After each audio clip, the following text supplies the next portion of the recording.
cold, that is the first thing you notice about a body once the life has gone out of it. Not the stillness, not the silence, the cold. The warmth leaves faster than you expect. And there is a moment, if you have ever held someone in that moment, when your own hand tells you the truth before your mind is willing to accept it. This person is not sleeping. This person is gone. Almost every human being who's ever lived has stood in a room like that. And almost every human being who has ever lived has wanted, with a hunger that has no bottom, for the cold to reverse, for the chest to rise one more time, for the eyes to open and find yours. You have probably wanted it yourself. Here's what almost nobody tells you. The Bible says it happened. Not once. Not as a single famous miracle you already know about. It happened again and again and again, to a frightened single mother in a foreign town, to a wealthy woman who'd stopped praying, to a corpse that touched the wrong bones, to a 12-year-old girl, to a teenage boy being carried out of a city gate, to a man who had been dead so long the family was afraid to open the tomb. The Bible records person after person walking back out of death. And the strangest part is not that it happened. The strangest part is what happened to them afterward. Because here's the detail that changes everything, and we are going to circle back to it at the very end. Every single person we are about to meet, every one of them, died again. The widow's son grew old and died. The little girl grew up and died. Lazarus, 4 days in the tomb, walked out of it, and then years later, he lay back down in another one. Their graves are out there somewhere, occupied, just like everyone else's. Every grave in this story is occupied, except one. There is exactly one tomb in the entire Bible that the dead person walked out of and never, ever came back new. We will get to that grave, but not yet. First, we have to walk through all the others in order, one at a time, because you cannot understand why the last one matters until you have felt the weight of all the ones before it. So let me be clear about what this is. This is not a video about a single miracle. This is not a video about a doctrine you have to defend. This is not a video about something that happened far away to people who do not feel real. This is a walk through every grave in Scripture that opened, and a question that gets heavier with each one until the last grave answers it for good. Stay with me. By the end, the order is going to matter more than you think. Let me give you one word before we start, because it unlocks the whole thing. In Greek, the language of the New Testament, there are two completely different ideas hiding under the single English phrase, raised from the dead. The first is the word that describes what happened to the boy in this opening, and to almost everyone in this story. It simply means the body started working again, the heart beat, the lungs filled. The person came back to the exact same life they had before, with the exact same ending still waiting for them down the road. The second word is anastasis. It means to stand up again, and it does not mean the old life restarted. It means that something brand new began, a life that death has no claim on anymore, a life with no second grave. Almost everyone in the story got the first thing. Only one person in human history got the second. Keep that fork in the road in your mind. Everything we are about to see is leading to it. Now, let's go to the first grave.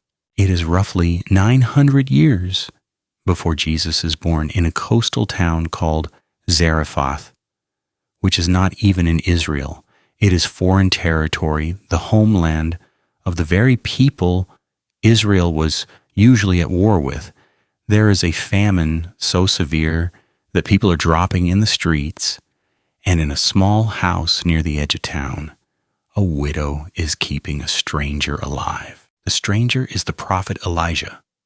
The widow has almost nothing: a handful of flour, a little oil, enough for one final meal for herself and her son before they expect to starve. And on the prophet's word, that flour and that oil simply do not run out. Day after day, the jar refills. She and her boy live. And then her boy dies anyway. Read that again, because it is one of the cruelest turns in the whole Bible. She survives the famine that should have killed them. She feeds a prophet of God through a drought, and the reward she gets is her son falling sick and stopping breathing in her arms. You can hear the bitterness in what she says to Elijah. She basically asks him what she ever did to deserve being kept alive just long enough to watch her only child die. If you have ever survived one disaster only to be hit by a worse one, you know exactly the shape of that sentence. Here is what Elijah does, and it is so strange that it is almost uncomfortable to picture. He takes the dead boy from her arms, carries him up to the small room where he is staying, and lays him on the bed. Then he stretches himself out on top of the child, body over body, the prophet's full length pressed against the small, still form, and he cries out to God. Not once. 3 times he stretches himself over the boy. 3 times he prays, and the boy breathes. This is the first time in the entire Bible, the first time in recorded human history as far as this book is concerned, that a dead person comes back. And notice where it happens. Not in the temple, not in Jerusalem, not to a king or a priest. It happens in a foreign widow's spare bedroom over a child nobody important would have remembered. The God of the Bible opens the very first grave for a single mother who is not even an Israelite. Hold on to that, because it tells you something about who this God keeps showing up for, and we are going to see the pattern hold. But it gets stranger, because about 50 years later, it happens again. And this time, it is almost the same scene, with one chilling difference. The prophet now is Elisha, Elijah's successor. The woman is wealthy this time, not poor. She lives in a town called Shunem, and she is generous to a fault. She builds a little room on her roof, just so Elisha has somewhere to stay when he passes through. She asks for nothing. And Elisha, wanting to bless her, promises her the one thing she has quietly given up hoping for: a son. Within a year, she is holding a baby boy. Now watch what happens next, because it is going to break your heart in a specific way. The boy grows. One morning he is out in the fields with his father at harvest, and suddenly he grabs his head and cries out, "My head, my head." A servant carries him back to his mother. She holds him on her lap, and at noon he dies. What this woman does next is one of the most controlled, ferocious acts of faith in the Bible, and you have to slow down to feel it. She does not collapse. She carries her dead son up to the prophet's room, the same kind of room, the same bed, lays him on it, shuts the door, and tells no one, not even her husband. She has a donkey saddled and rides hard to find Elisha miles away. When she reaches him, she grabs his feet, and when he asks if everything is all right, She says one word that should not be possible from a woman whose child is lying dead on a bed at home. She says, "It is well." She is not in denial. She is refusing to let the last word be death until she has stood in front of the man of God and demanded he do something about it. There is a kind of grief that screams, and there is a kind that goes terrifyingly quiet and starts moving. Hers is the second kind. If you have ever functioned through a tragedy that should have flattened you, made the calls, drove the car, held it together because someone had to, you have felt the steel in this woman. Elisha goes to the house, and here's the detail that echoes the first grave, almost note for note. He goes into the room, shuts the door, and stretches himself out over the boy, mouth to mouth, eyes to eyes, hands to hands. The body warms. The boy sneezes 7 times and opens his eyes. 2 graves now, 2 prophets, 2 children handed back to their mothers. And already a pattern is forming that I do not want you to miss. In both stories, the power does not come from the prophet. Elijah and Elisha do not have life in their hands. They cry out. They beg. They throw themselves on top of a dead child, like men trying to pour their own breath into a body, and then they wait for God to do the only thing that matters. The prophets are not the source. They are the askers. Remember that, because it's about to be the difference between everything. And here's where it gets remarkable, because the third grave is the strangest one in the entire Bible. And most people have never even heard of it. Elisha dies. The great prophet, the one who raised the Shunammite boy, finally lies down and dies of old age like everyone else. They bury him in a tomb cut into rock. Years pass. His bones are just bones now. Then one day, a group of men are carrying a dead body to bury it, and they spot a raiding party of enemy soldiers coming over the hills. They panic. They need to get rid of the corpse and run. The nearest tomb is Elisha's, so they shove the dead man through the opening. And the moment the body touches the old prophet's bones, the dead man comes back to life and stands up on his feet. That is the entire story. 2 verses. No prayer, no prophet, no ceremony, no warning. A dead body brushes against the bones of a man who has been gone for years, and life jumps back into it like a spark across a gap. Now you can read that and dismiss it as a strange little legend tucked into the history books. Or you can sit with the unsettling thing it is actually saying.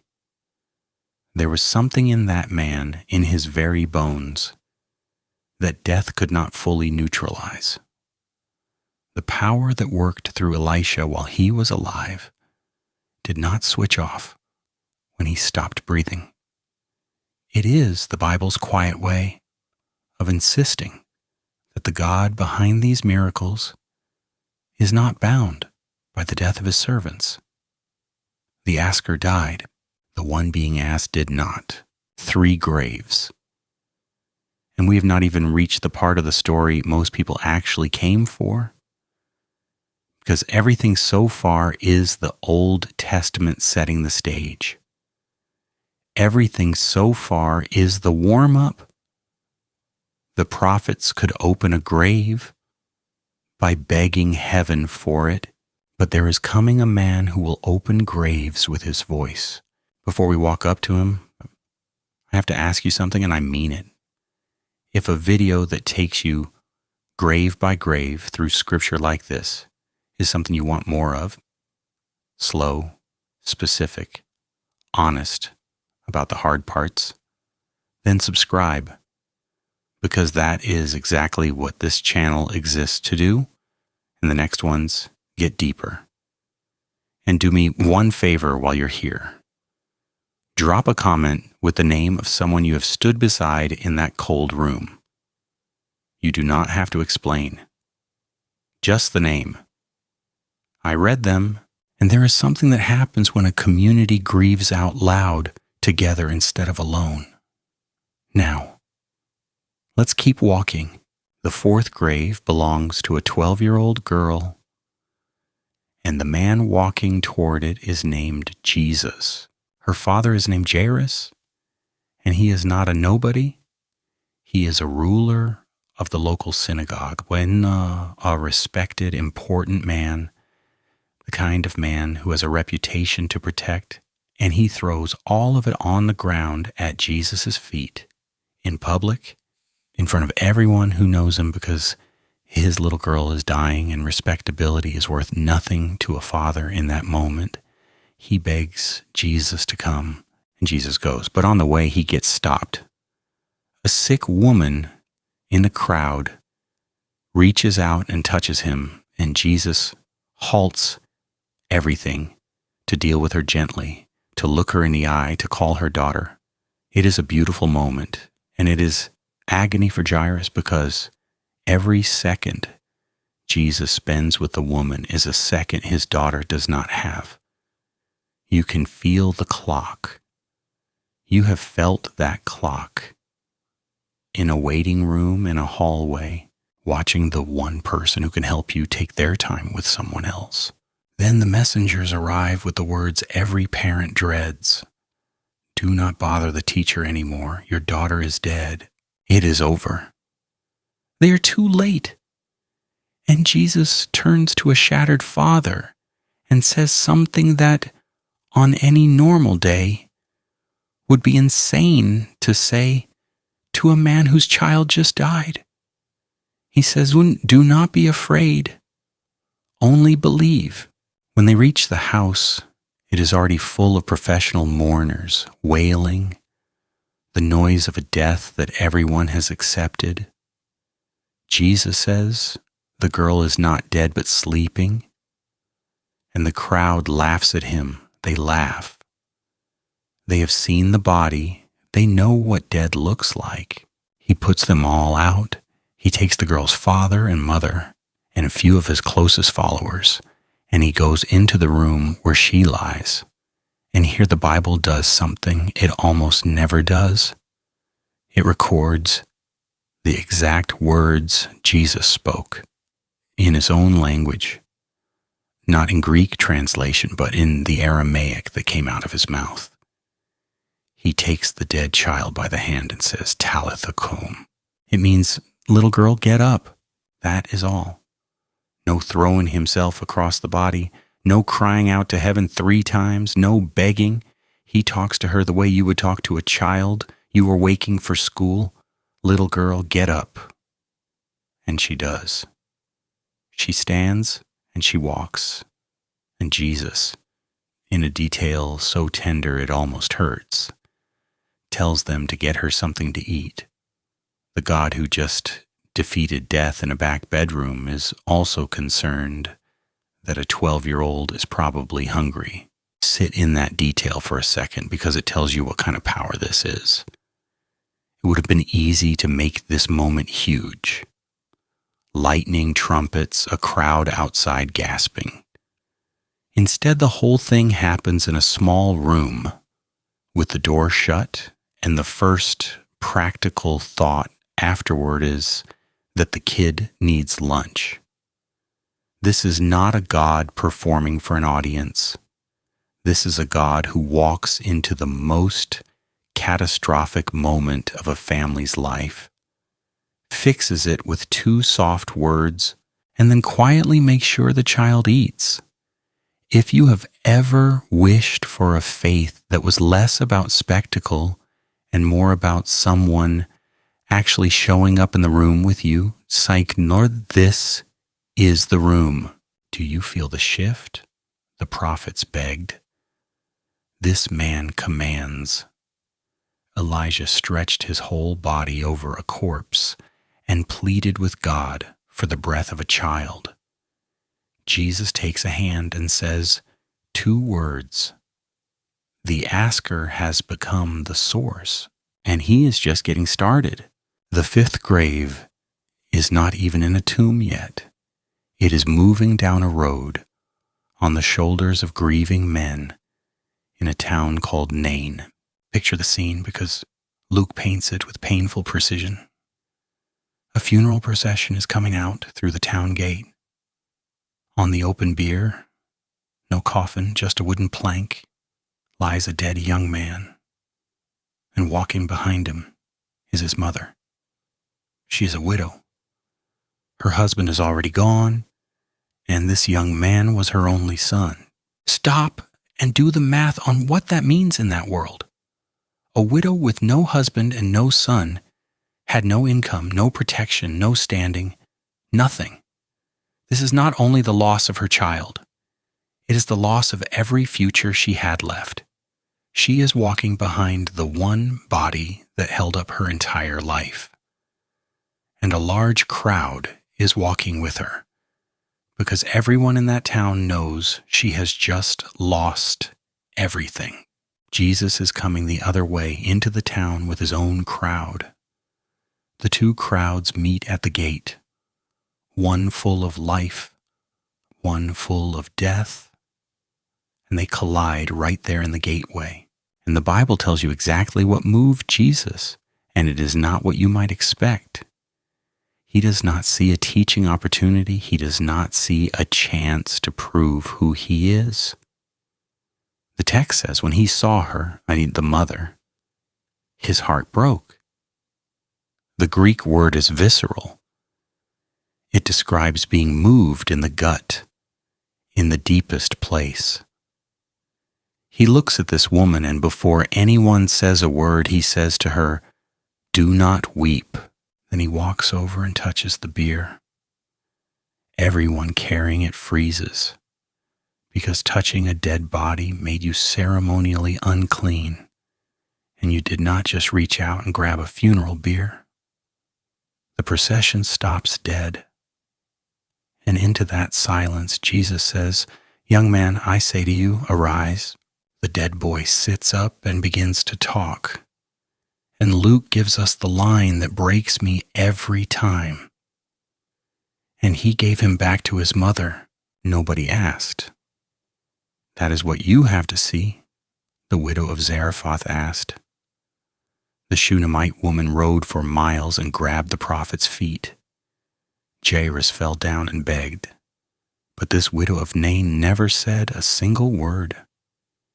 She did not even know who Jesus was. She was just a grieving mother in a crowd, and the God of the universe walked into her worst day uninvited and gave her son back because her tears moved him.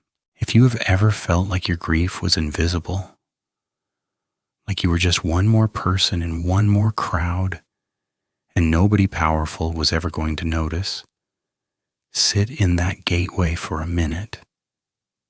He saw her first. Before the miracle, he saw her. Now, we come to the grave most people actually know. And I have to warn you, this one is darker than the children's Bible version you grew up with. A man named Lazarus is sick in a town called Bethany, just outside Jerusalem.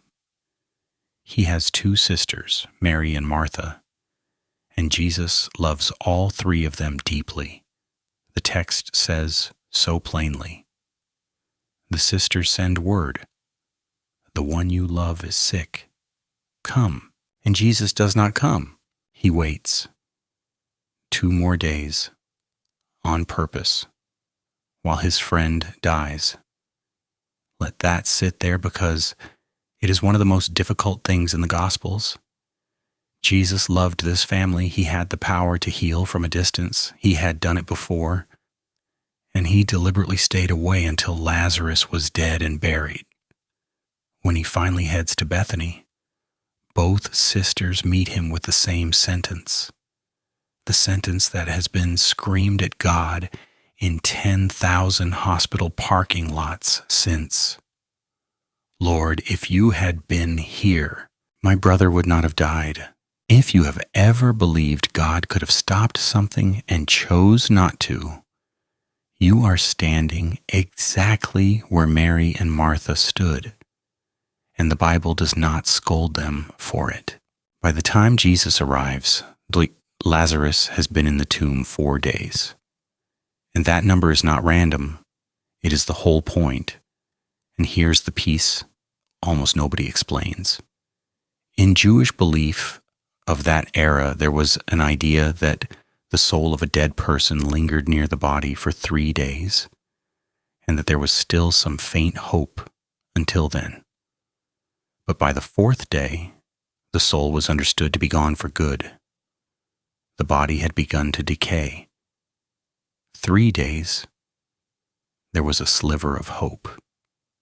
4 days meant final, finished, irreversible. Jesus did not arrive on day 3 by accident. He came on day 4. He waited until there was no version of this where anyone could say it was a fluke, a coma, a close call. He waited until it was over. Hopelessly, undeniably over. And the climate makes it worse in a way that is easy to miss if you have never stood in that part of the world.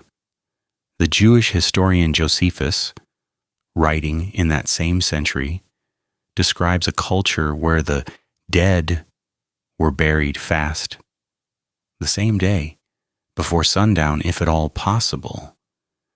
And there is a simple reason for that. In the heat of that land, a body does not wait. Decay begins within hours. By the time you have observed the burial customs and the mourning Josephus describes, a body 4 days in a sealed stone tomb is not a sad, peaceful thing. Martha knew exactly what was behind that stone, and it was not a sleeping brother. That is why her objection is not weak faith. It is the voice of a woman who has buried people before and knows what 4 days does. She is telling Jesus gently, please do not make us open that. He makes them open it anyway. Then he stands in front of the tomb and tells them to roll the stone away. And Martha, practical, grieving Martha, says the most human line in the whole chapter. Lord, by this time he stinketh. He has been dead 4 days. She is not being faithless. She is being honest about what a 4-day-old body in a Middle Eastern tomb actually is. They move the stone. And here we reach the shortest verse in the entire Bible. 2 words in English. Jesus wept. Do not rush past that. The man who is about to raise Lazarus, who knows in advance that in 60 seconds this dead man will be walking, stands at that tomb and cries. He grieves at a funeral he is about to undo. Whatever you have been taught about a God who is distant and unmoved, this is the picture the Bible insists on instead. God at a graveside, weeping with tears running into his beard. And then he calls, not a whisper, not a prayer. The text says he cried with a loud voice, Lazarus, come forth. And one detail of the early teaching on this is worth its weight in gold. He used the man's name, because the old line goes, if he had simply said, come forth, without a name, every grave on earth would have emptied at once. The voice was that strong. He had to aim it, and out of the tomb comes a dead man, still wrapped head to foot in his burial cloths, stumbling into the light. Jesus says, loose him and let him go. 4 days dead, decaying, gone by every belief of the time. And he walks out alive. This is the 6th grave, and it is the loudest one yet. But I need you to notice something that will matter enormously at the end. Lazarus came out still wrapped in his grave clothes. He came out tangled in the trappings of death, needing other people to unbind him. He came back to the same life, the same body, the same town, and the same future. Within those same grave clothes, somewhere down the years, Lazarus died again. Keep that image. The man wrapped in cloths who needed to be unbound. Because there is coming a tomb where the grave clothes were found, lying folded and empty, and nobody had to unwrap anyone at all. Now it gets stranger than anything we have seen, because the seventh grave is not one grave. It is many. It happens at the exact moment Jesus dies. Matthew records that when Jesus cried out and gave up his spirit, the earth shook, rocks split, and the tombs broke open. And then this.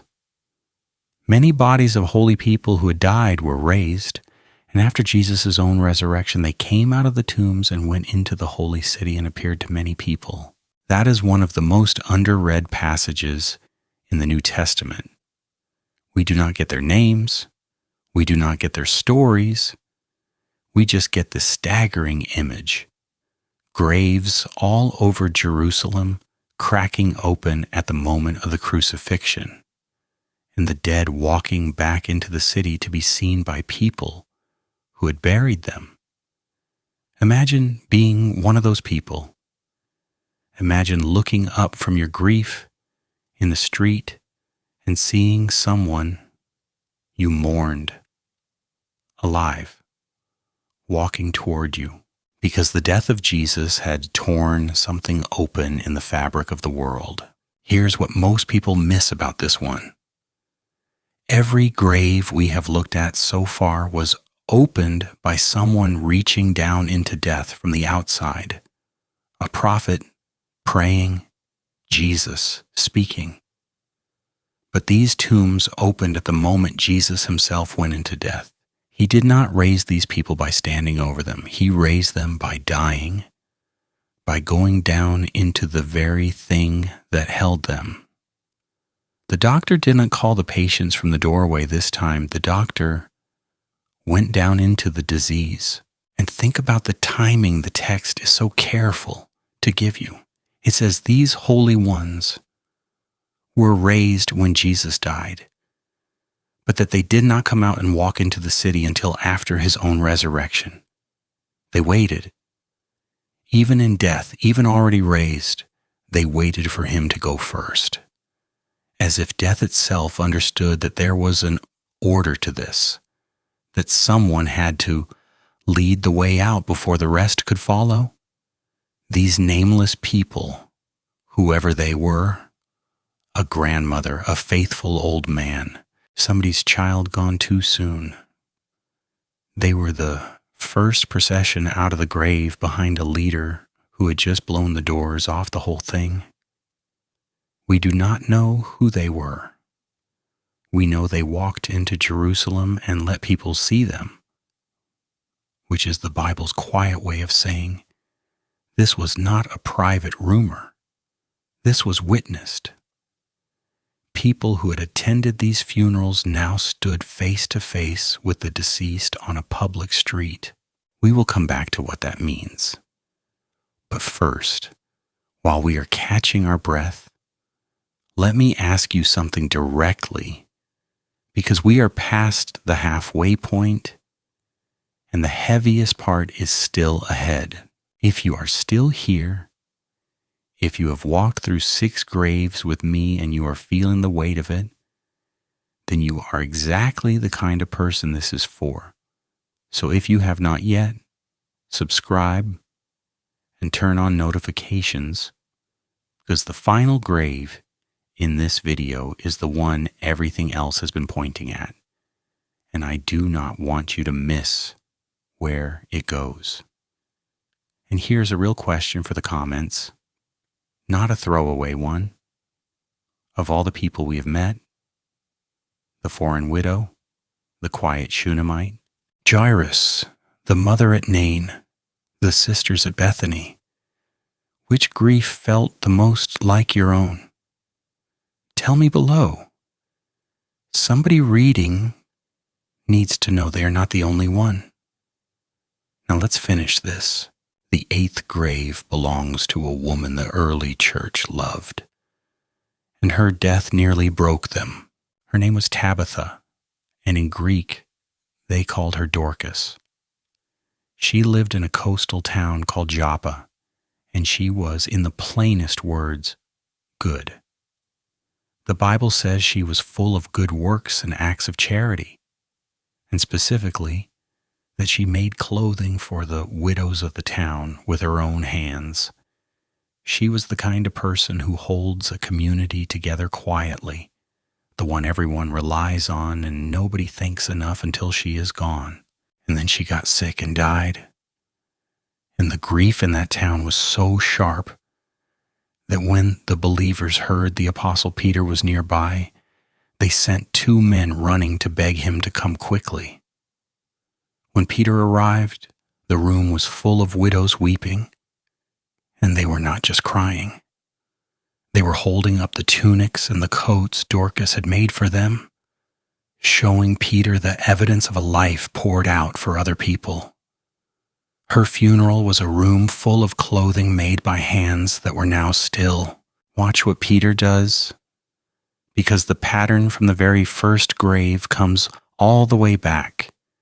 He puts everyone out of the room, he kneels down, he prays, and then he turns to the body and says, "Tabitha, arise." Her eyes open, he takes her hand and lifts her up. Did you catch the echo? Peter is not the source any more than Elijah was. He kneels. He prays first. He is an asker again, just like the prophets, 1,000 years before him. The followers of Jesus could be channels of this power, but they were never the origin of it. There is only one person in this entire story who never once knelt to ask permission before raising the dead. And we are almost to him. The 9th grave is, of all things, an accident caused by a long sermon. And I love that the Bible includes it because it is so painfully human. The Apostle Paul is in a town called Troas, and it is his last night there. So he preaches, and he preaches. He goes on and on all the way to midnight in an upstairs room packed with people and lit by many smoking lamps that are eating up the oxygen. And sitting in a 3rd-story window is a young man named Eutychus, and his name wonderfully means lucky. He is not feeling lucky. He is fighting sleep. You know this fight. You have lost this fight. His eyes get heavy. His head nods. And as Paul keeps talking, Eutychus loses the battle completely, sinks into a deep sleep, and falls 3 stories down to the ground. They pick him up dead. Paul stops the sermon, goes down, throws himself on the young man, and there it is again, the oldest gesture in the book. The prophet's body over the dead body all the way back to Elijah in Zarephath. Paul holds him and says, "Do not be alarmed. His life is in him. The boy is alive." And then, in the most human detail imaginable, they all go back upstairs, eat a meal, and Paul keeps talking until dawn. The kid who died of a sermon got to hear the rest of it. I want you to notice how ordinary this one is because it matters. There is no king here, no synagogue ruler, no famous family. Eutychus is a teenager who got tired during a long meeting and made a mistake that killed him. That is it. And the God of the universe gave him back anyway. Not because he was important, not because he had done anything, but because he was somebody's, and somebody in that room loved him. from a foreign widow at the very beginning to a sleepy kid in a window at the end. The pattern never once bends toward the powerful. It bends every single time toward whoever is grieving in the room. 9 graves, spread across 1,000 years, 3 continents, prophets and apostles, widows and rulers, children and old men, and every single one of them has one thing in common. The thing I told you to hold on to at the very beginning. They all died again. Everyone. The widow's boy in Zarephath grew up and died. The Shunammite's son died. The man raised by Elisha's bones died. Jairus' daughter grew into a woman and died. The young man at Nain died. Tabitha died. Eutychus died. And Lazarus, who walked out of a 4-day tomb, Lazarus died. And they buried him again. And his second grave is as final as anyone's. So what was the point? If everyone just dies again, what did any of it accomplish? Here's the answer, and it is the whole reason the order matters. Every one of those 9 was a sign pointing forward. Every opened grave was a rehearsal. Every resuscitation was God clearing his throat. Generation after generation getting people used to the impossible, so that when the real thing finally happened, they would have eyes to recognize it. 9 times the curtain was pulled back for a few seconds and then dropped again. Death gave up its victims and then took them back. Every time, until the 10th grave. It is just outside Jerusalem, in a garden, in a tomb, cut from rock that had never been used. The man inside was executed by the Roman state. And this is not only a religious claim.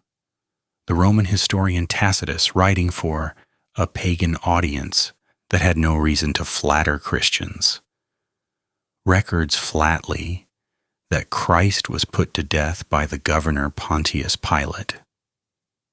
It happened. A real execution under a real governor on a real afternoon. They took the body down. They wrapped it, like Lazarus, in linen cloths and spices. They laid it in the tomb. They rolled a stone across the entrance. And because the authorities were nervous, they did something they had done for none of the others. They posted a Roman guard and they sealed the stone. They were taking no chances with this particular grave. And for 1 day and a second day, that tomb was exactly like every other tomb in this video. Cold, sealed, occupied. Death had its victim, the same way it always got its victim back. But this time nobody came to ask. That is the difference I have been building toward this entire time. And now you can finally see it whole. At the first grave, Elijah threw himself over a child and begged God 3 times. At the last grave, there was no prophet outside praying, no apostle kneeling, no friend crying, "Come forth." There was no asker at all, Kadash, because the one every other miracle had been asking was inside this one. Think about what that means. Every other resurrection in the Bible needed someone on the outside reaching in, a prophet, an apostle, the living Jesus standing at the mouth of the tomb. The dead person was always passive, called, lifted, unbound by somebody else. But in this tomb, there was no one outside to do the calling. The power that had answered Elijah and Elisha and Peter and Paul, the power that had spoken through the lips of Jesus at Nain and Bethany, that power was now on the inside of a sealed grave. And on the 3rd day, it did not wait to be summoned. He stood up himself, and the small details the witnesses noticed are the kind of thing nobody invents. The stone was not rolled back so he could get out. It was rolled back so the others could see in. The Roman seal was broken. The guard, the one precaution taken for this grave and no other, was useless. And inside, the linen grave clothes were not torn off and flung aside the way a man clawing his way back to a desperate life would leave them. They were lying there, undisturbed, as if the body had simply passed out of them. Even the cloth that had covered the face was folded, set apart by itself. Folded. The most ordinary human deliberate gesture in the world, left behind in the one place on earth where the impossible had just happened. Let me put this where you actually live, because this is not ancient history. It is your history too. You have a tomb you are walking toward. So do I. Every person you love is walking toward one. That is the one appointment none of us reschedules. You have probably already stood at the edge of one in that cold room and felt your own hand tell you the truth before your mind could take it. The graves in this video are not metaphors. They are the most literal thing in the world. They are where this is all going, for every single one of us, and into the most universal terror a human being can feel, the absolute certainty that the cold wins in the end. The Bible drops one grave that broke the pattern. Remember the grave clothes. Lazarus came out still wrapped, still bound, needing hands to unwrap him, because he was coming back to the same dying life. But when they looked into the 10th tomb, the linen cloths were lying there folded, empty, undisturbed, and the body was gone. Nobody unwrapped him. He came through them. Lazarus came back to life. This was something the world had never seen. This was anastasis, the word from the very beginning. To stand up again, not a restarted life with the same ending waiting. A brand new kind of life that death has no claim on, and no second grave at the end of it. This is not a story about a magic trick. This is not a story about a man who got lucky and avoided dying. This is not a story about a single empty tomb 2,000 years ago that has nothing to do with you. This is a story about the one grave in human history that opened from the inside and stayed open so that yours would not have the final word either. So let me leave you with 3 things to carry out of here. The first is simply true whether you believe it or not. The Bible records 10 people raised from the dead, and only one of them was raised the right way. The way that doesn't end in a second grave? 9 resuscitations, 1 resurrection. They are not the same word, and they were never meant to be. The 9 were the promise. The 1 was the payment. And once you see that distinction, you cannot unsee it. A resuscitation is a delay. It is a beautiful, tear-soaked, miraculous delay, but it is a delay. The widow of Nain got more years with her son, and then she buried him after all. Mary and Martha got their brother back, and then they grieved him a second time. Every one of those 9 miracles ran out. They had an expiration date. That is what makes them signs and not the destination. A sign on the road is not the city. It points to the city. For 1,000 years, God kept posting signs. Open grave, open grave, open grave. And every sign said the same thing. The city is real, and you're getting closer. Resurrection, the real thing, The anastasis has no expiration date. It is the city itself. It is the one grave that opened and stayed open, the one life that started and does not stop. The second is for you personally. Every person in this story who got their dead back, every grieving mother, every desperate father, every weeping sister, got them back because somebody with the power refused to leave them in the cold. You are not standing outside your tombs alone, begging a God who cannot be bothered. The picture the Bible insists on is a God who shows up uninvited at the gate of Nain, who weeps at the tomb of a friend, who walks toward your worst day with his own heart breaking. He sees the mother in the crowd first. Before the miracle, he sees you. And the third one is the one I want to land in your chest. Death in this whole story only ever made one mistake. It took the wrong person. For 1,000 years, it gave back its victims and then collected them again. Smug, it's like certain, undefeated. And then it swallowed a man who turned out to have life in himself, the kind that cannot be held. And on the third day, the grave could not keep him down. The cold lost. Once. And because it lost once, the people who belong to him do not have to be afraid of the cold anymore. Your tomb is real. It is also temporary. There is a voice that knows your name, and graves have already proven they cannot keep their mouths shut when it calls. So here's my question for you, and I really do want your answer below. Of all 10 graves we walked through, the foreign widow, the quiet Shunammite, the bones of Elisha, Jairus' daughter, the boy at Nain, Lazarus, the holy ones at the crucifixion, Tabitha, Eutychus, and the empty one in the garden. Which one are you going to be thinking about tonight? Tell me. And tell me the name you put in the comments earlier if you are ready to.